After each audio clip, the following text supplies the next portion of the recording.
ও 30 টাকা কেজি মাছে বাবু ভেয়ে খাবেলো। জল দিয়ে বেশি করিস না, 8টা বাজে দেরি করিস না,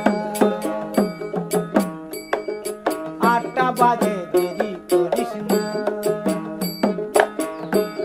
ও 30 টাকা কেজি মাছে বাবু ভেয়ে খাবেলো।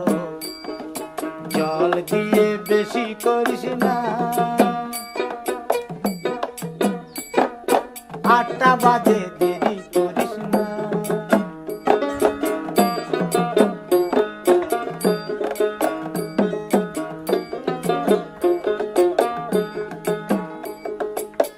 রূপালী মাছের মতো গরু পাহাড়